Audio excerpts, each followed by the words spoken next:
Hello.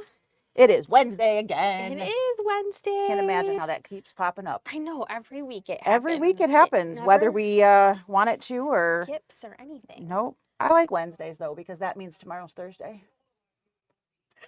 You get a day off. I do, at least for a little while. Wednesday might not mean a whole lot in the upcoming future, but that's okay. I'll still like Wednesdays. Yes. They'll still be fun. Yes. It'll be Wacky Wednesday. Hello, Miss Jane. Yes. So with the wacky that's been happening around here and the shop hop and we're planning retreats and all kinds of things, we didn't quite get around to Stabilizer. Yeah, to the big Stabilizer event. Big Stabilizer event that tells everybody what to do when and what to use when and what not to use when, more importantly, and all of those wonderful things. So we thought we would take a couple weeks to kind of just recap and hit. And do smaller sections. So rather than anybody having to listen to us, what was it, 5 hours last time? Yeah, I think so. I think it was 5 hours. It was very long. Yeah. We both looked at when we were done and we were like, I gotta pee. No kidding. Yeah, it was long for us too. But so much great information though. You know, it's hard to not share.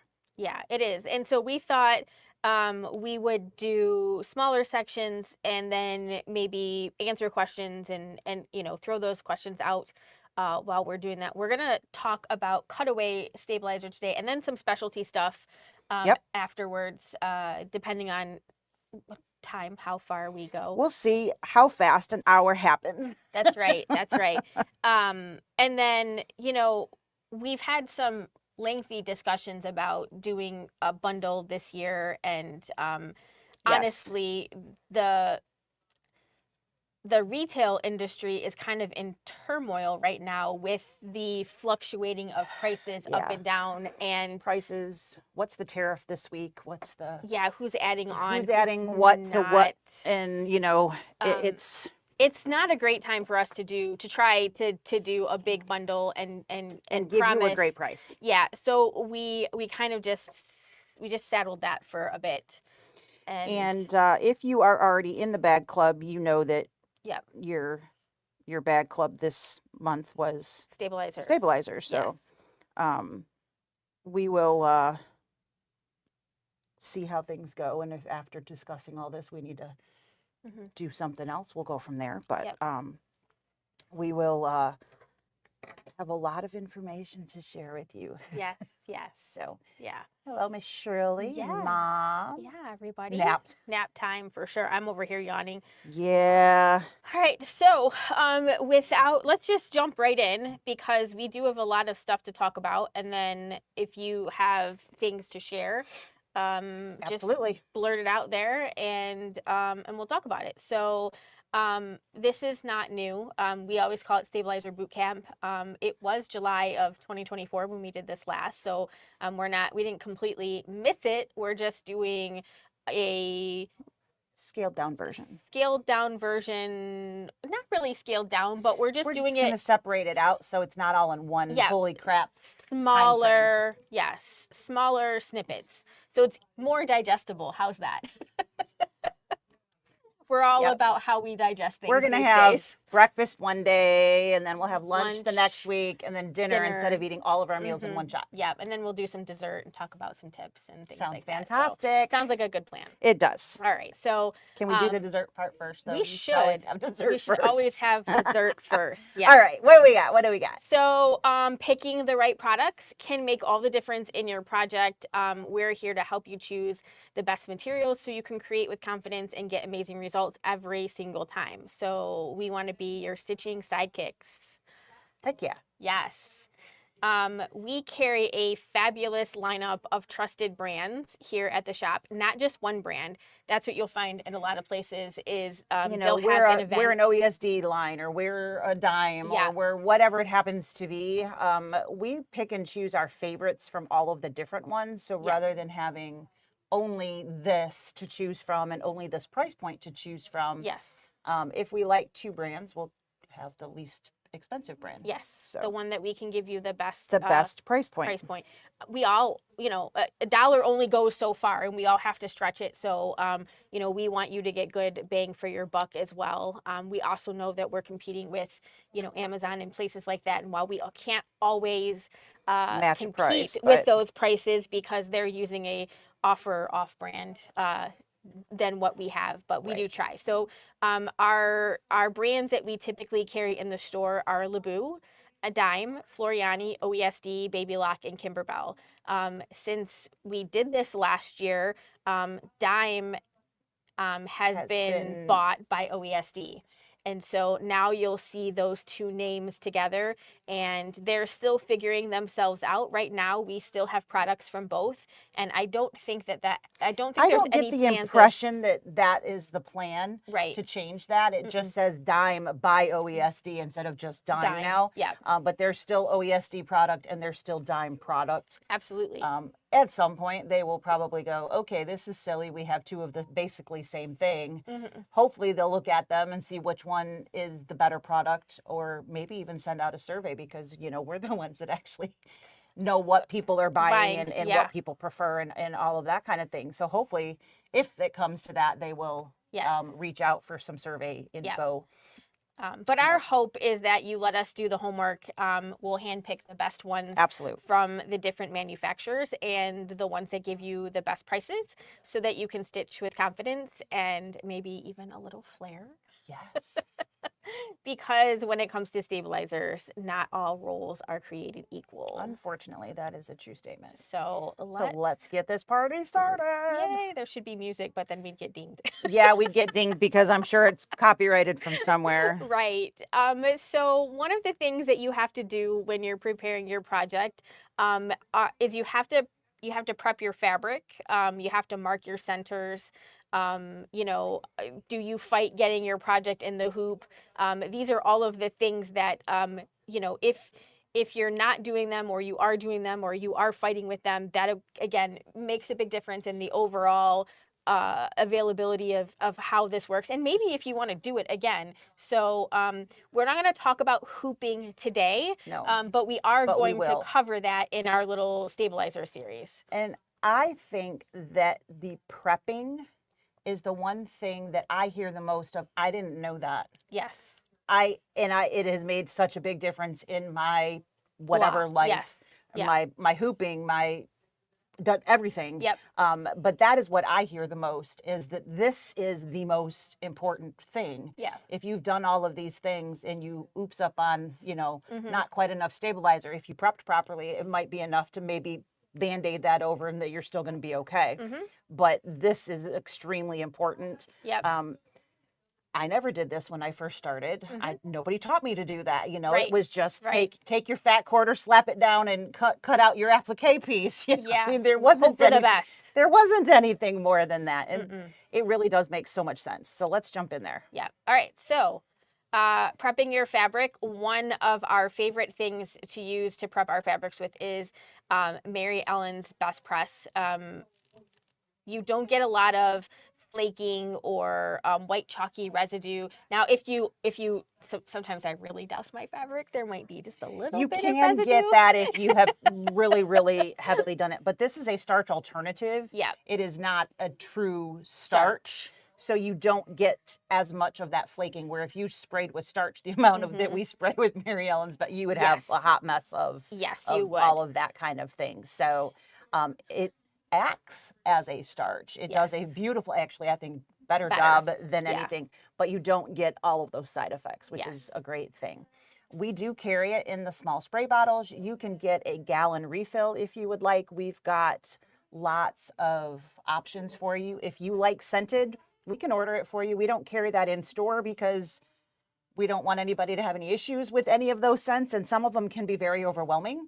So what we carry in store is unscented, but we can certainly order you whatever you prefer. especially if you're doing those gallon refills, which is a way to go for sure. So, and we don't have our spray nozzles with our bottles. Yep, you'll want to grab one. Make sure you grab one if you need one. They don't come, they come sealed, and so the spray bottles are next to it. And we've tried taping them and rubber banding them, and they just it doesn't work. They fall off, and then and then we didn't know it fell off. At least this way we can say, did you grab a nozzle? Yes. Because do you need one? That's the way that it always works instead of just sometimes. So fantastic product. Can you use too much? No, you cannot. So really, as the SNL tip says, the stiffer the fabric, the better your result is going to be. It's going to cut cleaner if you're cutting quilt pieces, if that's the kind of prep that you're doing. And it's also going to hold and support those stitches better if you're embroidering and you're pounding in all of the satin stitches or whatever is happening going on around it. So it's just going to give you a better finished look on any of your projects. Yeah, and we've talked extensively about Mary Ellen's Best Press on several different versions of our lives. We even have like a little prep of like, if you're too impatient to let this dry naturally, here's how you hover your iron over that. Yeah. Got to have the SNL hover going on. If you put your iron right on the wet fabric, that's not good. It'll like, you'll get that. And it'll stick to the iron. That part's not pretty. So the other thing that people like is Terrial Magic. So Terrial Magic is like a little bottle of fabric wizardry. It is. It truly is. And it's something that is going to give you a stiffer result quicker. Yes. So you could get there with the Mary Ellen's Best Press, but it would take multiple layering and times of doing that to get that same level of stiffness that you're going to get from Terrial Magic. But can you cheat on this one? No. It's a thicker product, and so you have to like spray it, and you have to give it time to sort of air dry because it does not like it if you try to force the dry with your iron. So and you will get white spots, and you will get a lot of sizzle. It's not pretty. So this one really needs to air dry. You really do need to let this air dry. I only use this if I'm doing a moisture wicking, what's the word I'm looking for? The stretchy, thin fabric that everybody hates. Yeah, microfiber athleisure wear. The athletic type shirts. And that's the only time I use this. I use Best Press for everything else. But those just need a little extra love. Yes. So some of the other great tips for using the Terrial Magic for you can use it if you want to do if you want to cut out applique shapes with like your Scan and Cut or your Cricut or your Silhouette. It makes things like almost paper stiff, so it works really well on there. It also works really well like if you have ever made a freestanding lace design and you and it's no longer stiff. There's another project that you can use, but Terrial Magic also works as well. What was it called? Like, it was something funny, but it has like stiffen it or stiffen more. Oh, something. It is. It has the word stiff in it. Stiff. Quick and stiff or something. Yeah. Something like that. Something like that. And it's like, I mean, it's very funny, but it does work very, very well for the Scan and Cut type thing. Yeah. There's a couple things that we have used over the years for Scan and Cut fabrics, making them as paper-esque as possible. So we do still have our recipe cards. We'll do another download for recipe cards at the end of our series here, and we'll put them up on the website for free so that you can download those again if you want an updated version of them.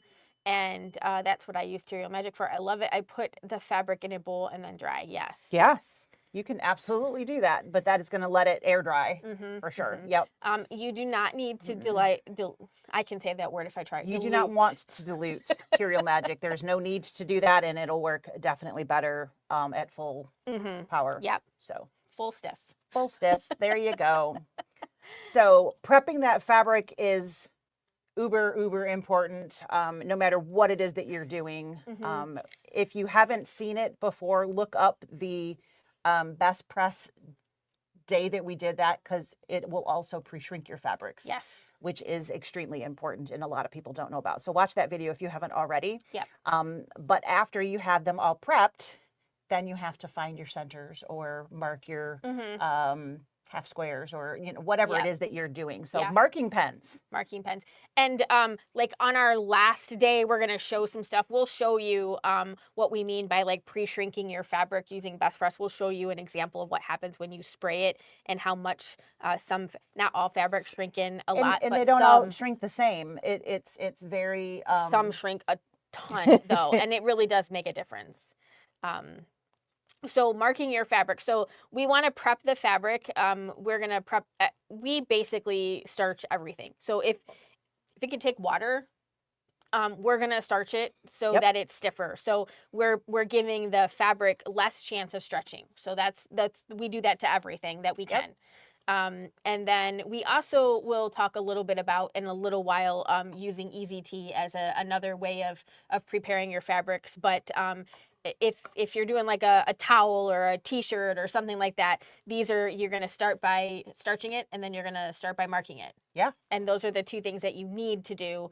And there's a lot of different types of marking pens. Absolutely. And I think we all individually have favorites. Yes. You know, like I don't use wax very often. Not that there's anything wrong with it. It's just not what I learned to use, so it's therefore not my go-to. And I also forget about it because it's not my go-to. You know, so we all have that go-to. One of the things that is a wonderful tool is a water-soluble. We see a lot of people that are like, yeah, water-soluble is great unless you hit it with an iron. Yeah, we did that. So we did that. Actually, we have a video on that. So we've done that here in store. Like, oops. Didn't mean to do it. And so we've tried to figure out how to fix that problem. So a little SNL tip. Yep. Try a little baking soda mixed with water to remove the blue marks. And then if you've already washed it, you can try a little Dawn dish soap. The key is don't like if you've washed it and you just realize that it's there, don't put it in the dryer first. Keep treating it before, because the more heat is what is making it hard to come out. Yes, absolutely. And then friction pens. We love friction pens, but sometimes friction pens come back. Isn't that like Carrie? Sometimes they come back. Some Stephen King movie, right? So here's a funny thing. My house is. I don't have a cold house until very recently. So maybe I'm going to start seeing some friction pen marks come back. I'm cranking up that air a lot more than I ever used to, but I always had the heat on, you know, so it was like, I've never had that come back. I mean, I put something in the freezer and to show, look, it can come back, but I've not personally run into that until recently. No. But it's definitely something that it's not going to happen every time. It does have to have a range of temperature to make that happen. But it can come back. So how do you get rid of it if it comes back? Wash it. Wash it. Yeah. Hit it with an iron again. Yeah. Reheat it to make it go away. I did a table runner, and I used a friction pen to mark, right? And then the table runner went out into my RV, and it just hung out there, right? It was like for the table in there. And of course the RV's outside, so it's hot, it's cold, it's hot, it's cold, it's hot, it's cold. So after like about a year of me just trying to hit it back with it no longer went away. It wouldn't work because you'd done it so many times. I had done it so many times, and I did have trouble getting all of the marks out when I washed it.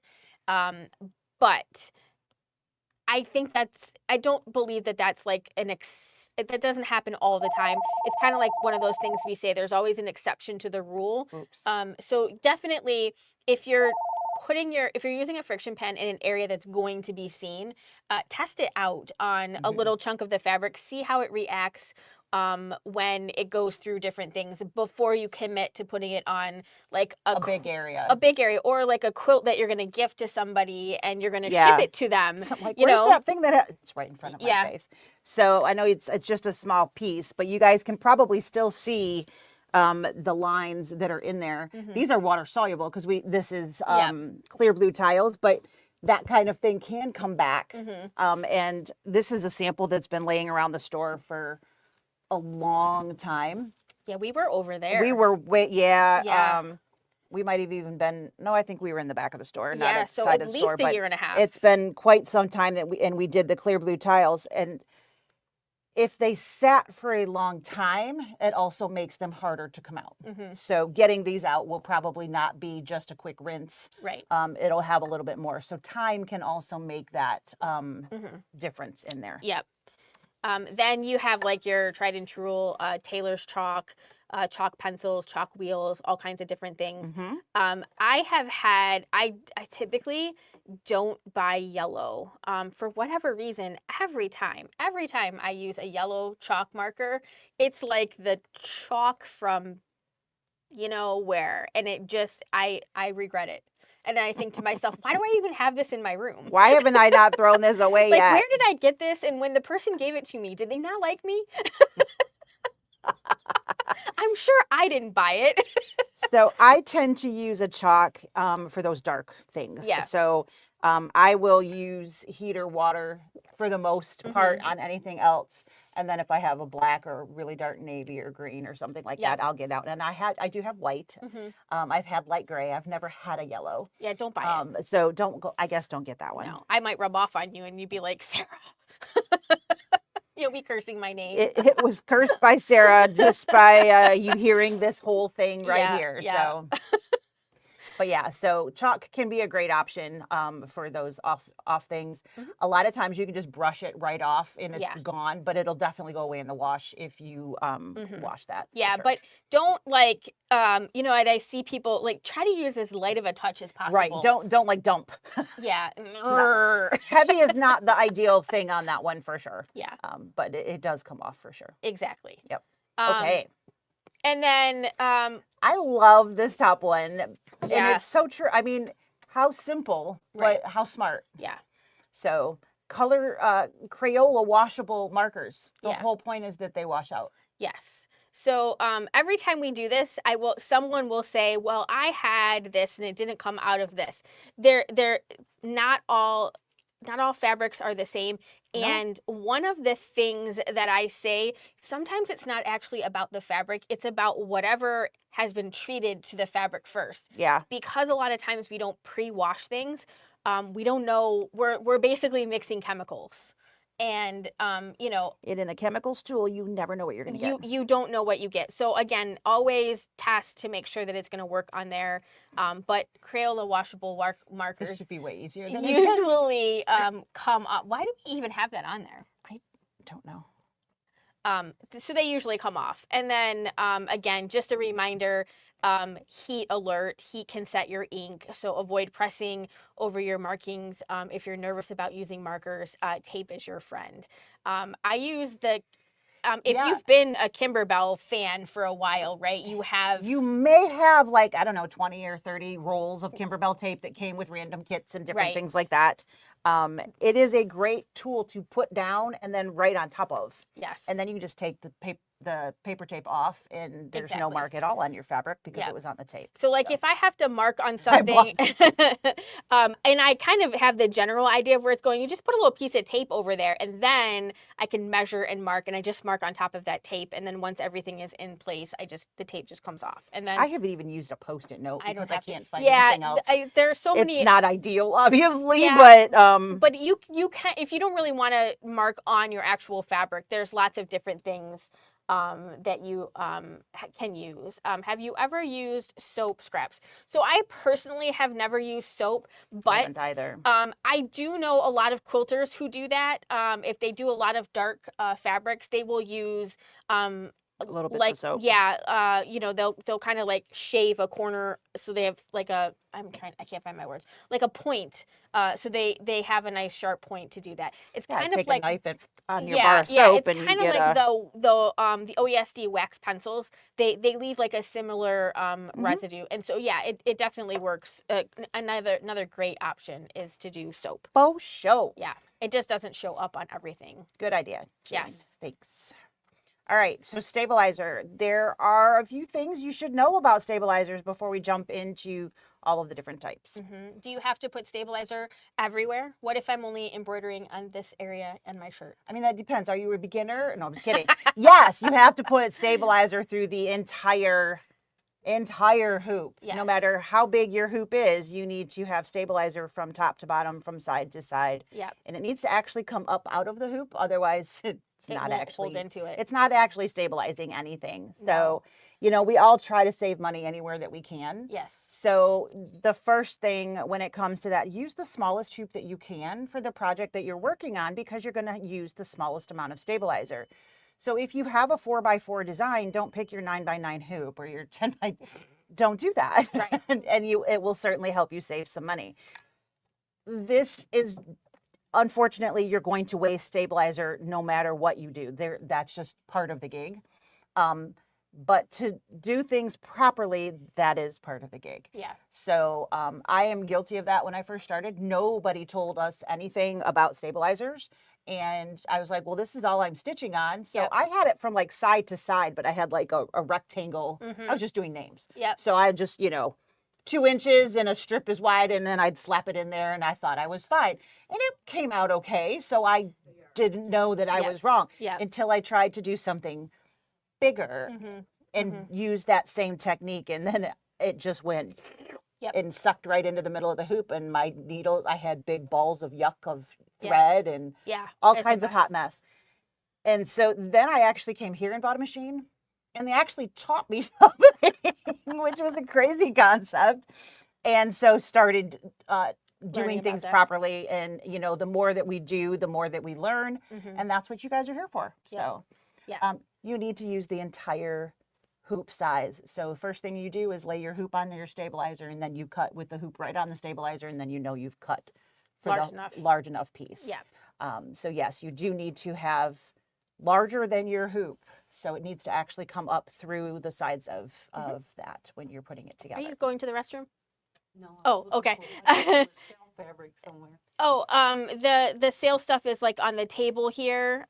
We have like the kits and stuff. Yes. Okay, thank you. All right. So it needs to be large, just a little bit larger than your hoop. There are 3 main categories.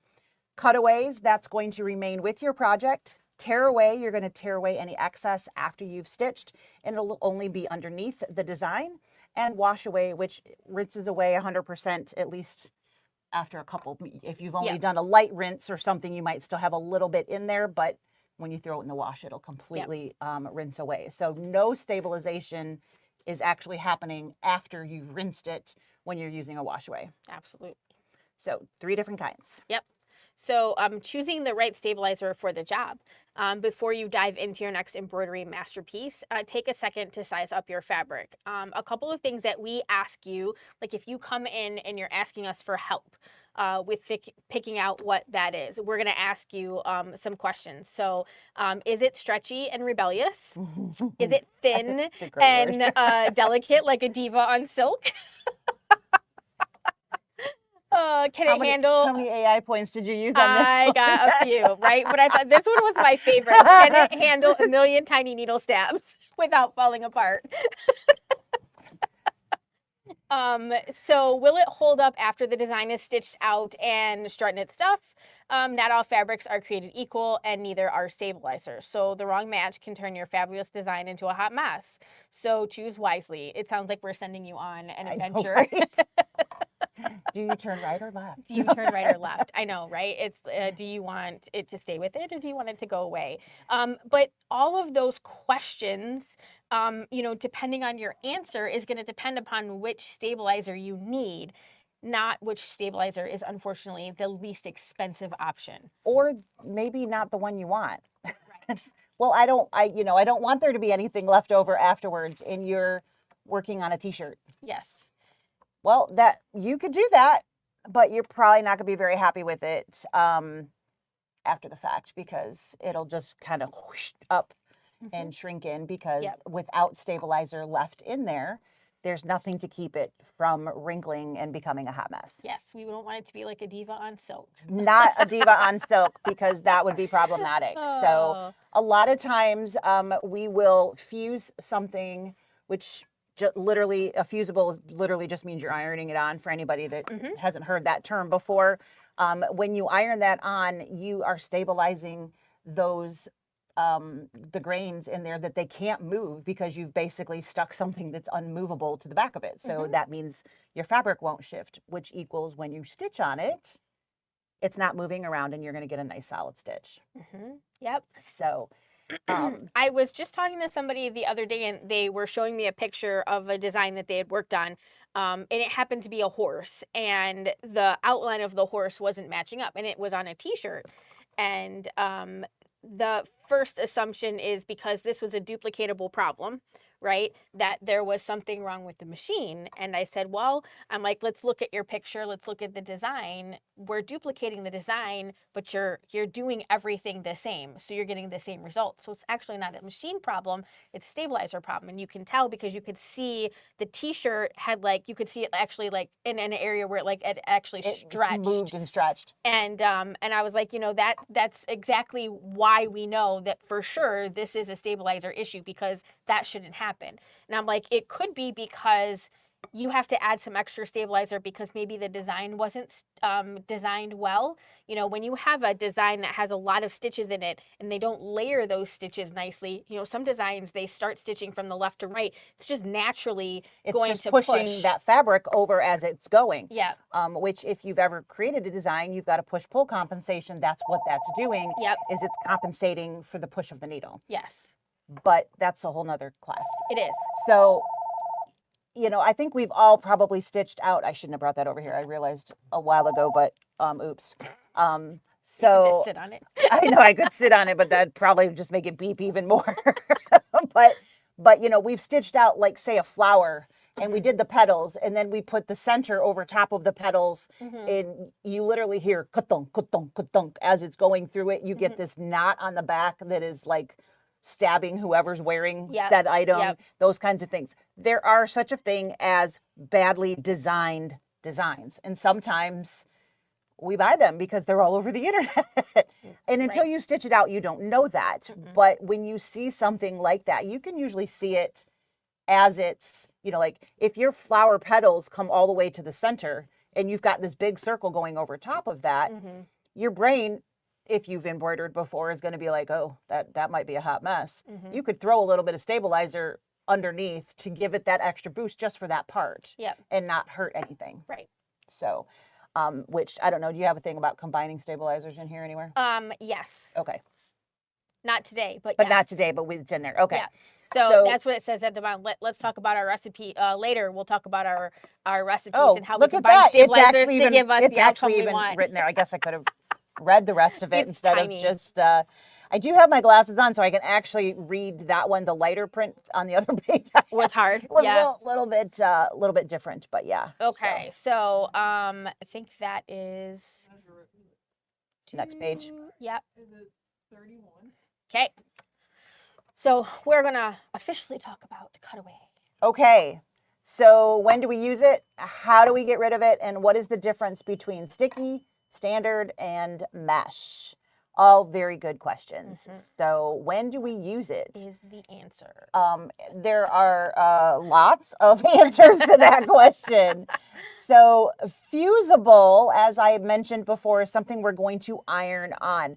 And a fusible no-show mesh is something you're going to use on something that the stabilizer will stay there, because as we mentioned before, cutaways don't disappear. It's going to remain with your project. And the fusible aspect of that is going to secure that fabric from stretching or shifting underneath the needle, even while it's inside the hoop. Because if you have a super stretchy fabric and you don't have it fused, it could still shift in the hoop because there's nothing keeping it from doing so. Oh yeah, it will. It will, yes, most definitely. There aren't many things in life that we can guarantee. We can guarantee that is going to happen. It'll jack up the stitch out. Yeah, if it's not stuck, it'll there shift. is a reason that we either stick or fuse anything that's got a stretch to it, because it unfortunately shifts constantly underneath the needle. So fusible is going to help with that. So what, I don't know, should we actually read that? Sure. Okay. You want to read it? Sure, I think I can make that happen. This stabilizer is your secret weapon for stitching on stretchy, fussy fabrics. The ones that wiggle, shimmy, and try to run away from your needle. It's perfect for light knits, golf shirts, kids' clothes, moisture wicking. Those are the ones I was talking about earlier, and I couldn't think of the word. Fabrics, and those tissue thin t-shirts that think they're too cool for embroidery. Maybe because they are for most times. With a soft feel that's comfy against your skin and a fusible backing that tells spandex and lycra to chill. It keeps your fabric in check while you work your magic. Bonus, it won't show through on colored fabrics, so your stitches stay the star of the show, not your stabilizer. So the different ones that we carry here in store, Floweriani's is called Power Mesh Fusible. Baby Locks is called No Show Fusible Mesh. OESD's is called Fusible Poly Mesh. All of those, even though they have a different name, are exactly the same basic thing as Leabu's Fusible No Show Mesh. Do we have a favorite out of all of those? We do. We do. There's a reason that we do. It's Leabu. It's Leabu. And that's why we put our name on it. But the reason that we like that one the best is just like fabric, stabilizer can also shrink and shift and change in temperature settings and things like that. So especially when you are fusing it to, you're applying heat, that's something that can cause shrinkage and whatnot. So there is even some prep that you could do to your stabilizers if it is a shrinkable stabilizer. And the reason that you would want to do that is if you don't pre-shrink that, you have a beautiful stitch out. It came out great. You're wearing it. It's proud right across your chest. You've got this fantastic thing. You throw it in the wash and you pull it out and you look at it and you go, what happened? Because the stabilizer shrunk. Yes. And it pulled in, and now you have a puckered design. Yeah. And you're like, but it was so pretty before. Yeah. So the answer to that is not never washing something that you embroidered on, because that's gross. So don't do that. Right. But check and see before you fuse it, spritz it with water. Does it shrink? If so, spritz the whole thing with water and then let it dry before you fuse it on. Yeah. The other thing that happens is our shirts shrink. So Absolutely. we're prepping our stabilizer, but most of the time we're all like this, right? We are, we've got the shirt. Let's go ahead and embroider it. I don't want to take the time to pre-wash it. Yep. And then it doesn't fit. I mean, it's kind of like when you go to the store and it fits perfectly, and then you go home and you wash it and it shrank, and you're like, wait a second. I don't like it as much. I don't like this as much as I did a second ago. The same thing happens. So if you can get yourself into the habit of pre-washing your garments before stitching before on you them. stitch them, and then double checking with your stabilizer, then you will have the most flawless, beautiful stabilizer ever.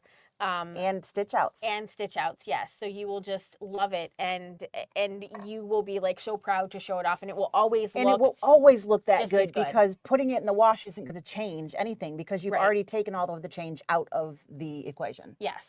So the other thing, so Jane just brought up a good point here. Test ironing on it. Some of it melts. They don't all fuse at the same equally temperature. and at the same temperature. Yes. So they will have instructions as to their preferred temperature setting in the instructions from that manufacturer. So it's always a good idea to read through and have a good headspace of what it is that you're working with. Yeah. We have absolutely found that the least amount of shrinkage happens, almost to the point of no, but at least there still can be a little bit. But the Leabu fusible is definitely, well, the Leabu mesh in general, both fusible and non, are going to shrink the least amount of all of the different ones that we have worked with here, including the ones we listed below, which we do still carry. We just remind you to, hey, you might want to check for shrinkage before you fuse that or use that. So no-show mesh is the same product as fusible no-show mesh, except there is no fusible on one side of that. So in case we didn't say so, or you did not know, fusibles are generally only on one side. Yes. It's not going to be on both sides. So you're not, screwing the pooch every time you iron something on your ironing board. You're not ironing to your ironing board at the same time. So it's just going to be one side, and you can usually find that side by that's shiny. Yeah. That is the cue to that one's got the fusible on it, because it's got a sheen to it that the other side does not. Yes. So both sides of no-show mesh are going to be dull You should not see a shiny side. If it is shiny on one side, it's not no-show mesh, it's fusible no-show mesh, and you want to use that accordingly. So no-show is your go-to when you need something soft, sheer, and secretly strong. This nylon reinforced cutaway keeps your outlines in check. No more ring around the embroidery, which is what you were talking about with the horse not meeting up with the other part of the horse. So it will keep those shifting things from happening and stretching happening while in the hoop. So no more ring around the embroidery drama. Just hoop it in with your knit fabrics and let it do its thing. It's perfect for lightweight materials, and if your project needs a little extra muscle, you can layer it with a medium or whatever tearaway it is that you have. Bonus, it is fantastic for Kimberbell designs and quilting in the hoop projects, because when your stabilizer shows up and behaves, you get to shine. You only make that mistake once, having the fusible on the wrong side. You are not wrong. So you only make that once per project, right, Sandy? Because it's not like when I'm using fusibles, it's not a project if I haven't either fused it to my iron or my ironing board at least once. Yeah, we may have random pieces of fabric fused ironing boards around here. Yeah. What happened over here? Oh yeah, I was just testing some stuff out. Yeah, you just leave that right there. Just leave it right there. And no point peeling it up. It's just going to be just sticky. Gonna be goop underneath, so just leave it alone. Yeah, that's but yeah, too funny.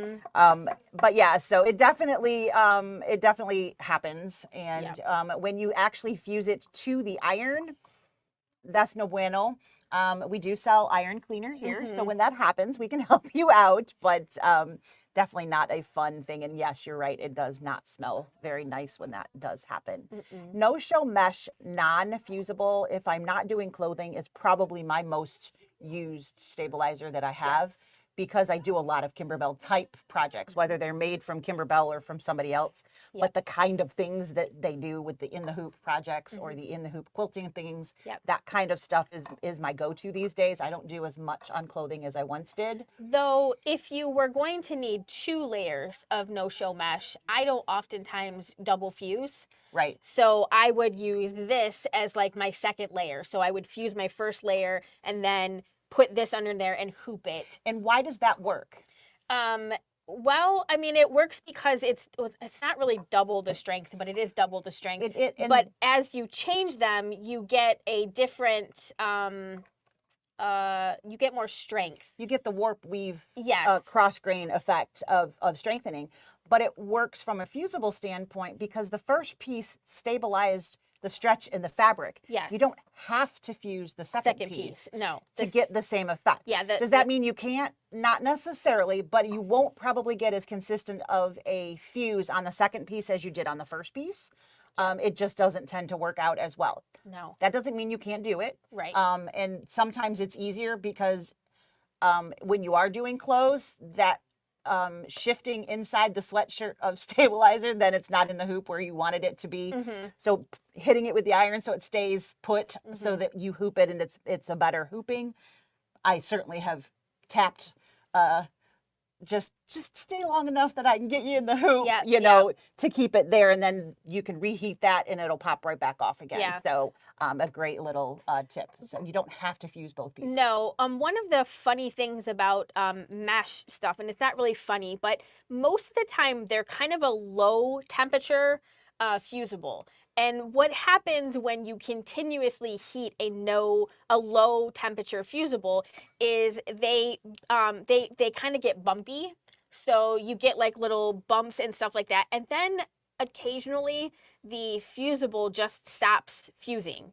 And so the more layers of fusible that you put on top of each other, the more you risk the first layer no longer fusing properly, fusing to the original piece, which completely defeats the purpose of that fuse, of why you originally do it. So if you decide that you are going to double fuse something, be very careful about how you double fuse it. You're almost better off if you try to fuse both of them at the same time versus one and then adding another. And the cool thing about the no-show, when you fuse that, the grid that is built into it, you can actually see the grid start coming through. Like it changes color. Yeah. Almost. It doesn't actually change color, but you'll see what I mean the first time you go and do it. It actually, it's like a clear thing that's in there that then becomes solid as soon as it's fused onto something. So you definitely know when you've hit that I'm good point. Because it will show you. So very cool stuff. All right, I don't have a picture of this, but Sticky Cutaway. Sticky Cutaway is great for, like, we talked a little bit about like a ring around the design. We don't typically use a traditional cutaway on clothing because a lot of times the shirts and the things that we're doing, they're really lightweight. And so if you add something that's like thick and stiff behind it, what happens is you get that ring. It doesn't lay down quite as nicely. No. So, I mean, you go to the store. Yes. You go to the store and you get like, and you look at the shirts and stuff like that, and you're like, oh, well, that kind of looks kind of icky around the outside edge. Or you buy something and you wash it and you're like, oh, it's not sitting really nice. Because the edges will start to curl in a little, after you've washed it, and then it really doesn't lay flat. And you're like, oh. Especially on t-shirts and knits and things like that. On sweatshirts, you can get away with it a little bit more because the sweatshirt is heavier. You don't see the ring of the stabilizer around it. But Sticky Cutaway is a great product that allows you to not have to fuse. Sometimes it's hard. Like you have something that's not fusible or it's just but you difficult. Still want the concept of the fuse. Yes. It's a great replacement for that because it keeps it stable because the stick is like the fuse. It keeps that from shifting underneath the needle, but it doesn't actually have that heat being applied. So like if you think of like a Levi's denim jacket. Sticky Cutaway is like perfect for a Levi's denim jacket because it's thick enough that you won't see that like on the outside, like when you're wearing the jacket, you're not going to see that. Right. But nobody really wants to hoop that denim jacket because it's stiff and it's thick and or like a Carhartt or something like that. You need the stabilizer for the design. It gives you a better look. But you need it, but you want it to you just want it to be easy. And it sticky needs to is come easy. back out. Yes. Yeah. and whatnot. Yeah. Right. For sure. So that works really great. Stick it, stitch it, and strut your stuff. You had a good time with this, didn't you? I did. I'm like, write it, and I'm like, make it a little sassy. Little bit of sass in there, please. Check, check, and check. So the funny thing about Sticky Cutaway is not very many people make it. There is Sticky Cutaway, which is by OESD. And then there is a Perfect Stick Cutaway by Floriani. But those are the only two that actually make that. It is not something I personally use very often. I will tend to fuse a no-show mesh and then use a sticky tearaway as my extra boost. So if I can't hoop it, this tearaway is what is in there, and then I can get it out of the hoop super easy. That's my go-to thing, but I have used it, and it's really great. We used this in the trivet class, and it was phenomenal in there. It was like, wow, this is, why don't I use this more, but my brain doesn't go to it because it wasn't in your arsenal. It wasn't in my arsenal for a long time. So it definitely has a very good place in your stash. It's great when you need it, for sure. Yep. Absolutely.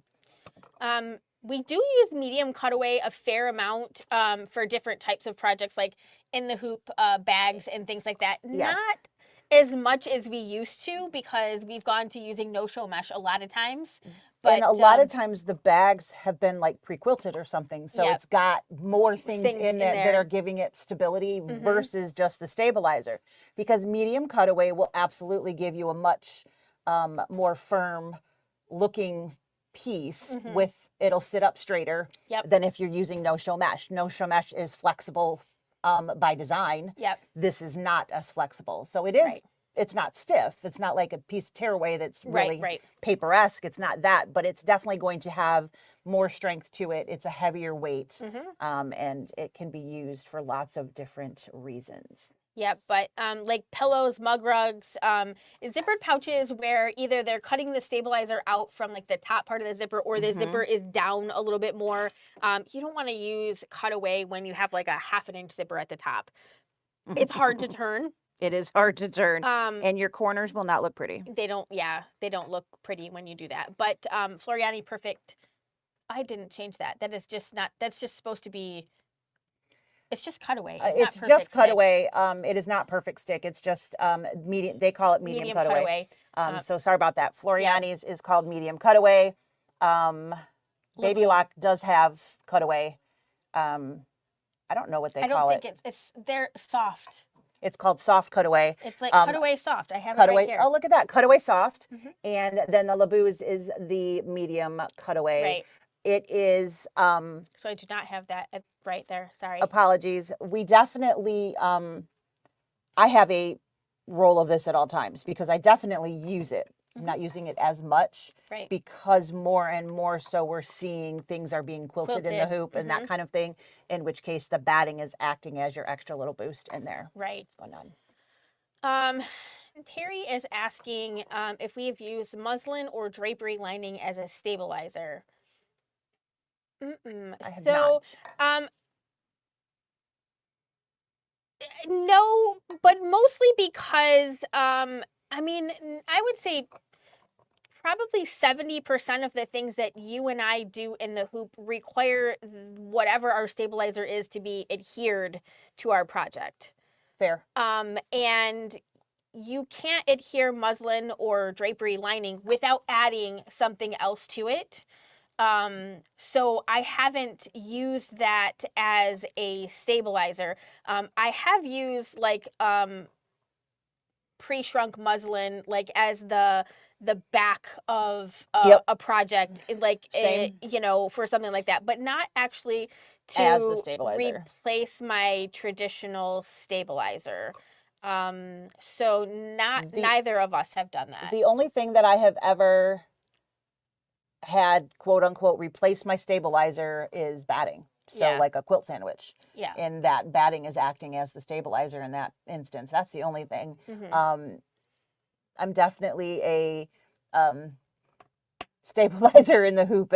After having screwed up so many things at the beginning of my embroidery life, it definitely full piece of that, like we talked about at the beginning, is definitely, and I have not tried that, so I can't say exactly what the results would be. I see Jane said that she has done that. And I am sure the two of you are not the only people that have ever wondered that or done that. Right.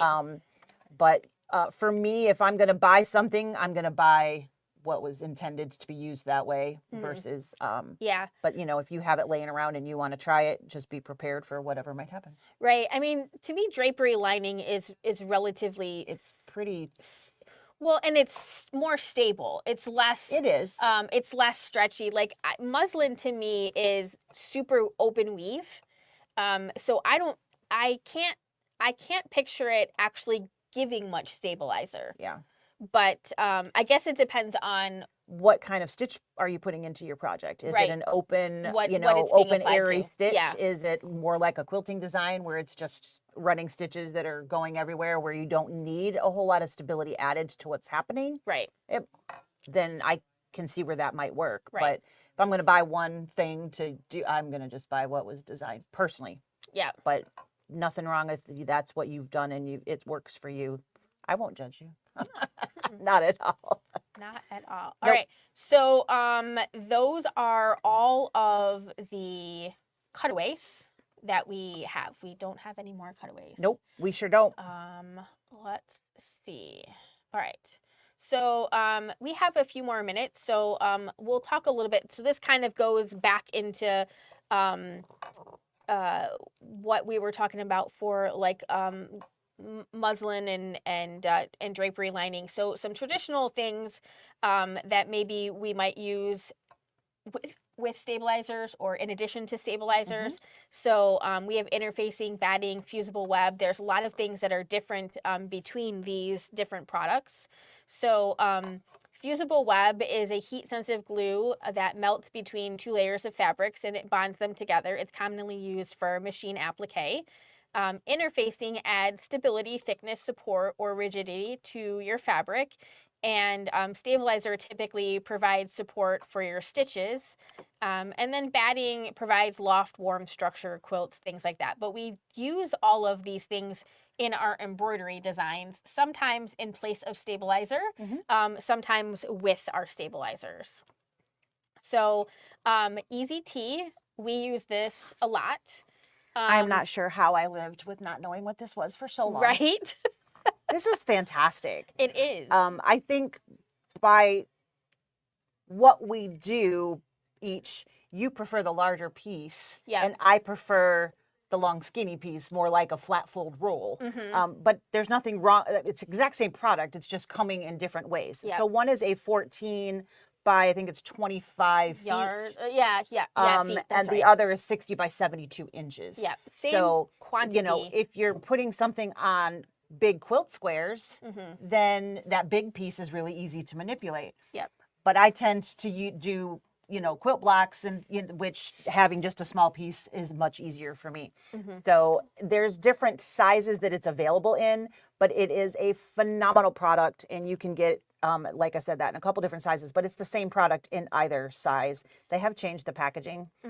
So if you were to purchase one and you get a package that doesn't look exactly like that, it's okay. It's the same stuff. They just changed the outside card.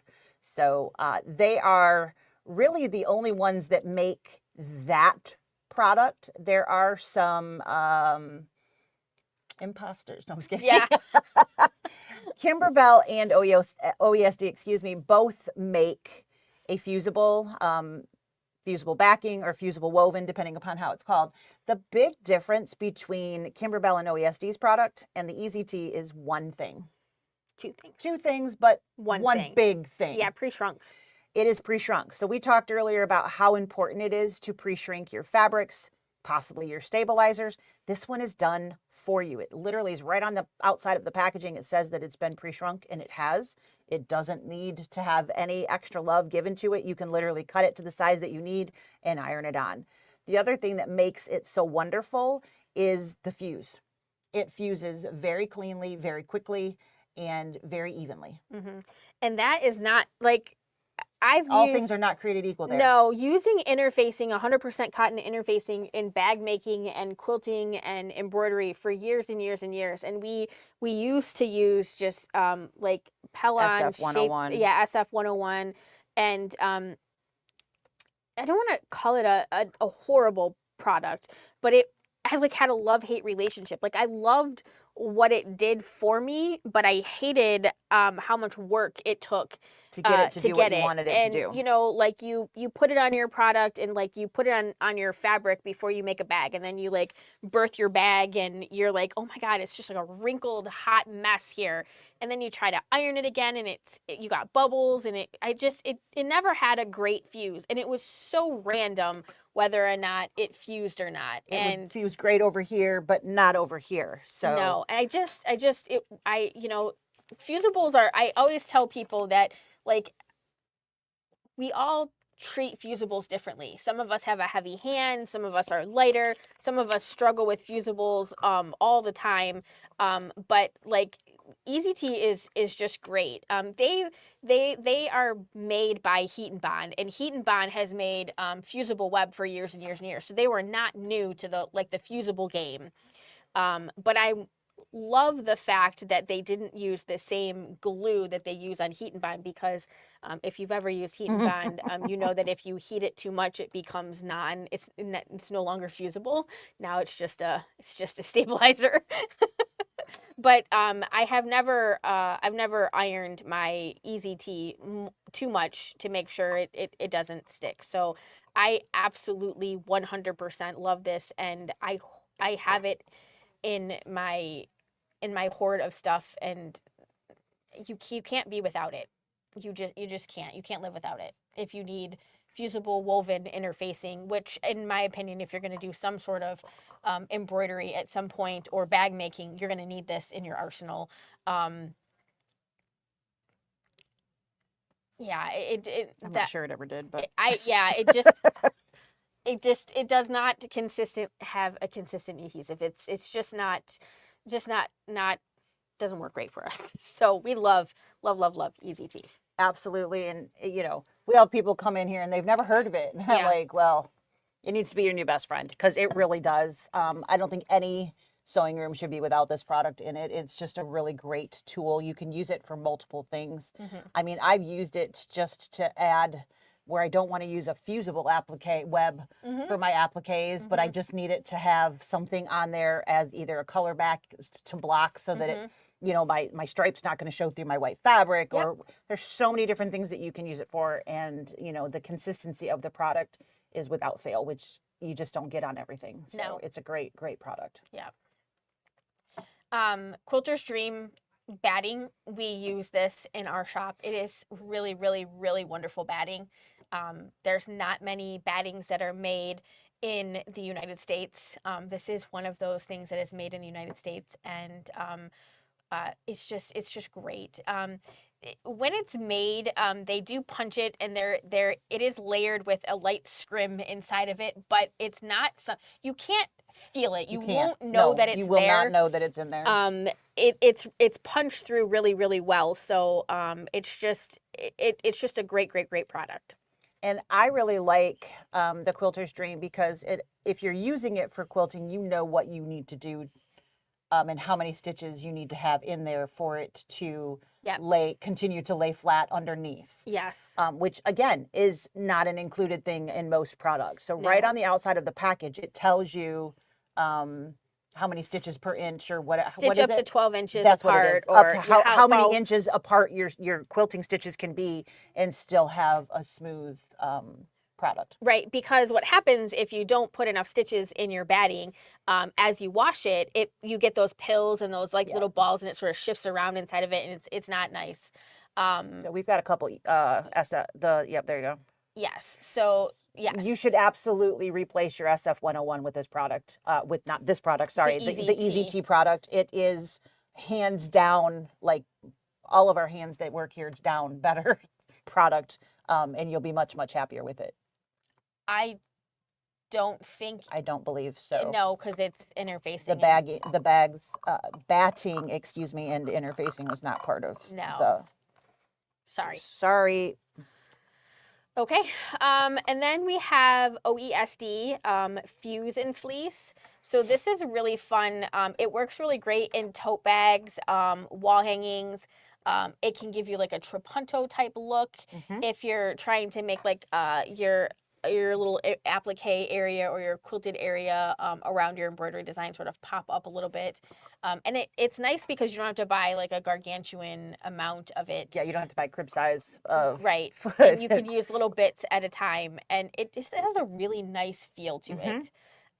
This is going to be very, very similar to the Baby Lock Ultra Soft. It's just going to come in Ultra Soft comes in a 20-inch roll, and it only comes in a 20-inch roll. And the Fuse and Fleece comes in like the smaller, I think it's like a 15-inch roll. It's just a little bit more manageable, you know, for lots of projects. And I feel like there's a little bit less waste because of that, you know. 20 inches, you end up with a, 8-inch piece, and you're like, okay, that's not big enough for my tote bag. And I would not piece those pieces together to equal out. That's not something I would do. Where regular batting, you can get away with that to some extent, depending on what you're doing. Yeah. This is not a product I would do that with. No, I think it really does compress a lot. I think you would see the stitches. You would actually see the stitch lines or the divot. Right. Between when you go the to two press, pieces, when you go to fuse it. Yep. Yeah, that's the problem with like trying to piece together a fusible is that when you go to fuse it, the stitches get in the way of the fusible in that area. You see the line. It doesn't work as nice as. It's not going to give you the smooth finish that you probably are looking for. No. And then OESD Soft Web. This is a soft paper-backed fusible web. We use this as well as Fuse and Seal, which is a permanent applique fusible web that you don't have to stitch around. And then we have the Hot Fix, which is permanent and washable, and you do not have No to stitch stitching around. is required, but you can if you want to. Yes, and then we have the Baby Lock fusible applique, which is just like the soft web.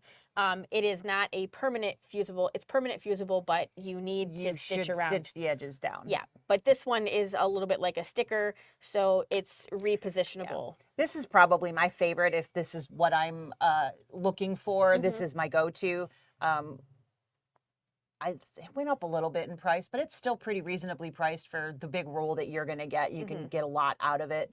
And if you're doing scan and cut cutting, this is a really great product to fuse and then cut on your scan and cut for all of those different appliques. Was there a scan and cut question we missed, or did? No, she just said she uses medium on my scan and cut. Got it. I saw scan and cut somewhere and I missed what the rest of it was. Right. So, do we have any questions on on regular Cutaway stabilizer? So there are, all kinds of things that we make in our embroidery hoops, even not in our embroidery hoops these days, that you can, even sewing and quilting, you can substitute some of these things in replace of quote unquote interfacing. You can use a stabilizer in place of that because it's going to do the same kind of thing. So the projects that we have these days, they just keep coming up with more stuff. I mean, I like to think I sometimes think outside the box, but they put me to shame on a regular basis of when I see, I'm like, you can do that? Yeah. It's like, wow. I got confused drawing my lines for quilting. So it's definitely fun. It is frustrating when you try something new and it completely bombs on you. Yeah. And unfortunately, a lot of times that comes down to we didn't have the right stabilizer in there, so something happened in the process. Yep. I have had projects where they're like, cut the stabilizer out of here and then stitch there. I'm like, you can't stitch you can stitch on air off your serger. You cannot stitch on air in your embroidery machine. I have tried it multiple times and it does not work anytime. You always need something in there, whether it's a wash away, so it will end up not being any stabilizer there, but it needs something to stitch on to create the stitch.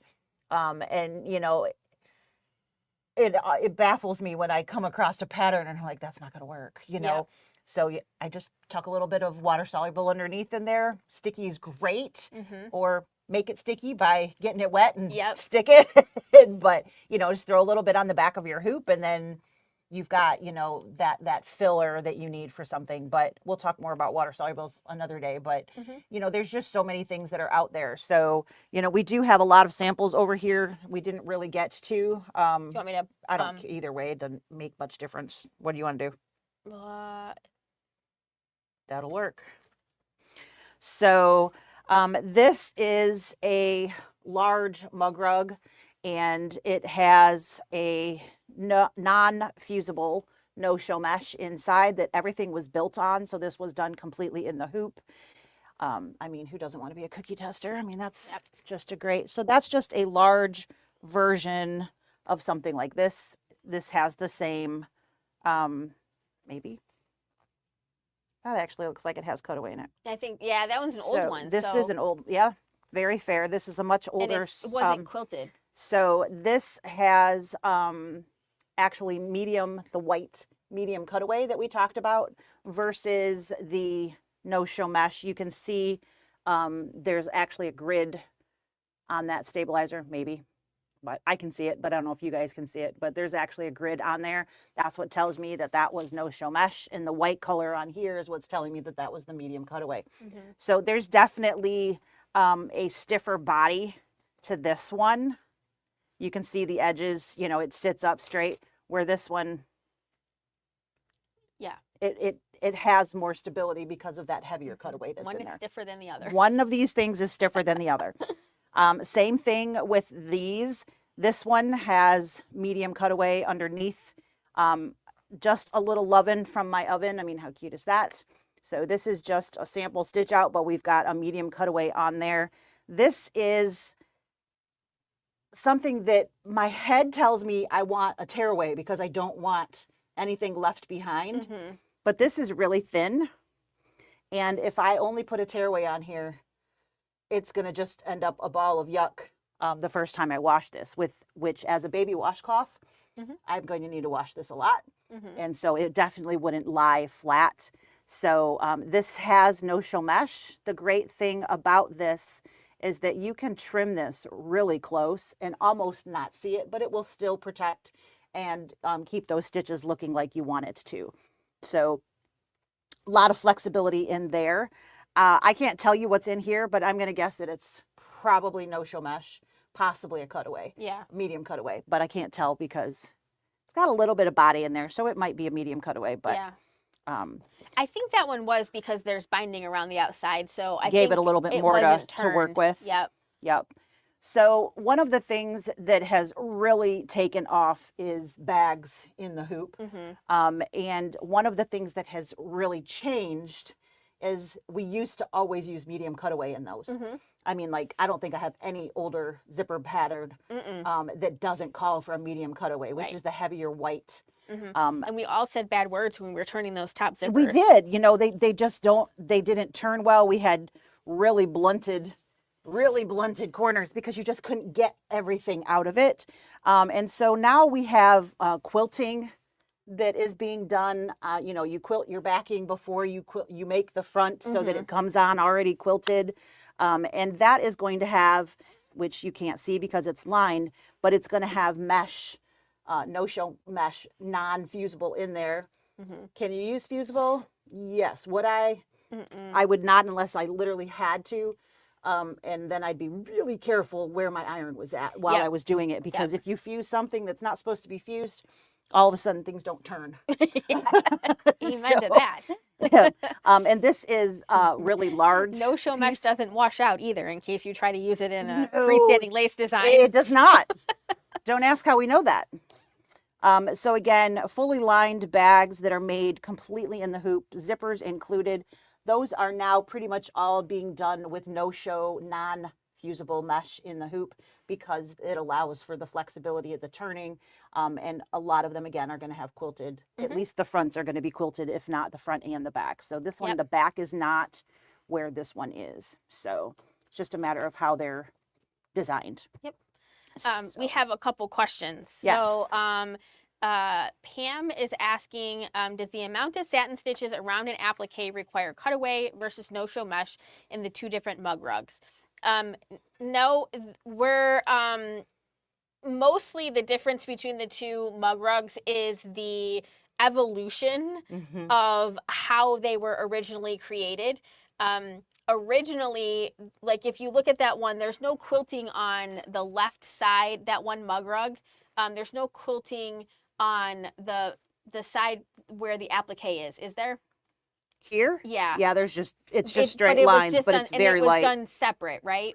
I think so. And Yes. I think the new versions are done like you put batting down, you do the whole thing, then you do like the applique part. So they've changed like the evolution. The orders that you're doing things in. Yeah. So what's requiring the extra strength in the stitching. Right. So, I mean, if you have batting in there, you actually put a piece of batting in there, it probably doesn't matter how much satin stitches you have on there. Your regular no-show mesh with your batting and your fabric pieces, It's going to be fine. it's probably going to be more than sufficient. That Yep. batting is going to eat up a lot, take up a lot of Yep. the ability for those satin stitches. But honestly, just the evolution of you know, that was before This Kimberbell was came out with beforehand, their yep.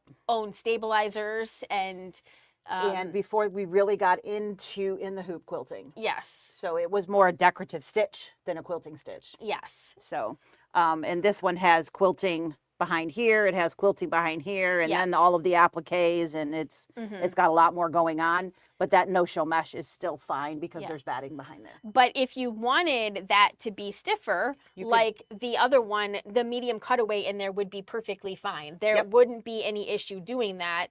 But a lot of times people don't have both types of cutaways in their arsenal. And if you, I feel like no-show mesh is more versatile. So if you were going to pick, unless you told me you were just going to make mug rugs, and then I would be like, well, maybe you want them to be a little if you're really stiffer. good at trimming corners, Yeah. then the heavier stuff is great because you can get the stuff out of the corner and turn it out. Exactly. But you would end up with blunted corners if you're not really good at trimming all that stuff. So. And the larger one, it's larger, so even you've got more, larger corners. You've got larger space to work with. Yeah, so that's going to be a little bit different. And then Marilyn asks about tea towels, pre-wash or not. That is the question.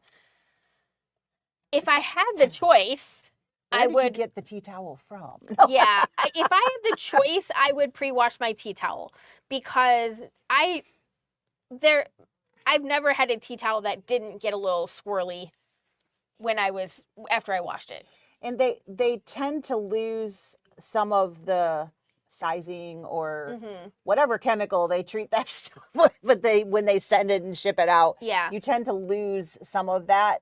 And so your stabilizer does become more important, but then you're also actually working with what you know it's going to end up being like versus, oh, this feels really stiff, but once you wash it, it's not. Right.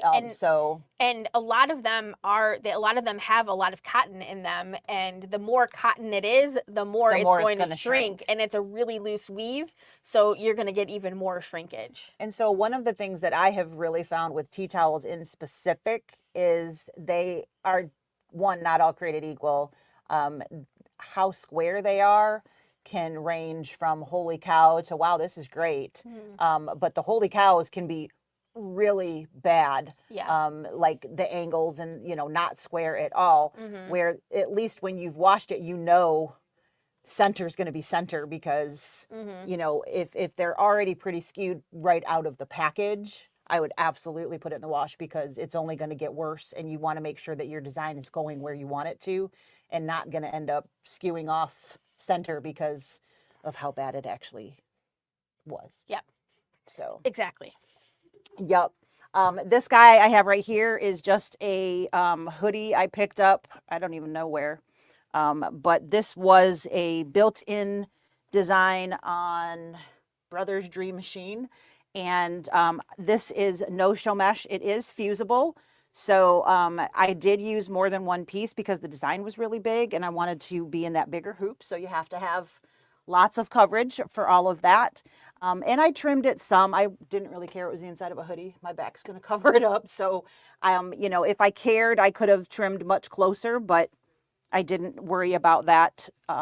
So a fusible because this is a stretchy product. And so you want to make sure that you are keeping that stretch from happening and shifting from happening under the needle. So that's where you're getting that fusible. And most clothes are going to have that same thing that you need. There's blue jean used to be super stable, didn't stretch at all. I almost challenge anybody to find a non-stretched blue jean out there these days. It's just maybe at the resale shop. Right. Maybe at the resale shop is right. What else do we have back here? I think that's mostly it. That has I think that was a sticky. I think it's a sticky wash away though. It does look like wash away. Yep. Oh, so that's not today. No. We'll talk about that next time. That's a regular cutaway. That is a regular cutaway. So the white is what's telling us that. Lots of stitching going on in here. I can feel, this is one of those things that if I was wearing this, I would feel that bump. This is where, I don't think we've talked about it yet, but soft stitch would be a really nice thing to cover that if you were wearing something like this. And definitely, even with that, it's pulling on, it's okay. But if we were to wash this multiple times, we'd probably wish we had added some more something on there. Yep. But it's a wall type thing that one was designed for. This was pot holder, I believe. I think that's also wash away. And this one is no-show mesh. And this one, yeah, that was wash away. Yeah, it's crunchy. That one was wash away. So we'll save that for another day. So no-show mesh for pot holders. Somebody asked me once about bowl cozies. I don't remember what it was about that. Cotton? Cotton. I don't know that we have a, outside of your batting being your Yeah, I would probably just use maybe batting. I don't, if you, well, I guess it depends. You know, if it, probably regular cutaway would be better because Probably. the The most white. of, yeah, most of the meshes have nylon and or some sort of Some poly. sort of poly in there. Yeah, So when you're making I Yeah. don't have anything else to, oh, we could have done this one, but that's okay. Do you want me to? This is just batting. Yeah. Which we could probably talk about again. Sure. At some point, but this one is we an use, example of clear blue tiles, and I showed the Yep. blue lines earlier that you can see those still. It's right. the water soluble pen. So we talked about a little bit of this and a little bit of that today. But the bowl cozy problem comes in when you have a microwavable bowl cozy. Same thing with pot holders and things like that. Do you need to worry about the heat and melting of any of your stuff? So I usually make sure that my my batting is a heat blocking piece, a couple layers of that, and I try to only put my back of whatever it is instead of where my threads, decorative threads are and stuff. So I think that's it. all right, lots of info. Yes. Not 5 hours today. Not 5 hours. But a little bit of time. So That's thanks for right. hanging with us. We appreciate it. Hopefully you got some nuggets out of there somewhere. And we will see you guys next week. Yep. If you're watching later, feel free to put your questions down there, and we can either we'll type in the answers or we can address them next time. So Sounds great. all right, All right, guys. bye. Bye. Thanks for watching.